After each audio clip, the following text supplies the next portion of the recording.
ইসরায়েলে দ্বিতীয় দফা হামলা চালিয়েছে ইয়েমেনের হুথি বিদ্রোহীরা। ২৪ ঘন্টার ব্যবধানে দখলদার রাষ্ট্রটিতে এটি তাদের দ্বিতীয় হামলা। এর আগে শনিবার ইরানের পক্ষে যুদ্ধে যোগ দেওয়ার ঘোষণা দেয় সশস্ত্র সংগঠনটি। বিদ্রোহীদের মুখপাত্র জানান, আগ্রাসন বন্ধ না হওয়া পর্যন্ত লড়াই চালিয়ে যাবেন তারা। এদিকে তেহরানের শিক্ষা প্রতিষ্ঠানে হামলার জবাবে মধ্যপ্রাচ্যে মার্কিন ইসরায়েলি বিশ্ববিদ্যালয়গুলোতে হামলার হুঁশিয়ারি দিয়েছে বিপ্লবী গার্ড। ভোররাত থেকে মধ্যপ্রাচ্যে তীব্র হামলা শুরু করেছে ইরান। সাইরেন বেজে ওঠে আরব আমিরাত, দুবাই, কুয়েত, বাহরাইন ও ইরাকে।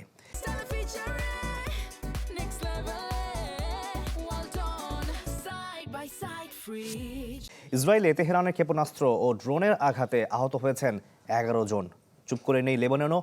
নাম প্রকাশে অনিচ্ছুক ইসরায়েলি সামরিক কর্মকর্তা জানান, ২৪ ঘন্টায় দেশটিতে ২৫০ ক্ষেপণাস্ত্র ছুড়েছে হেজবুল্লাহ। এতে আহত হয়েছেন ৯ জায়নবাদী সেনা।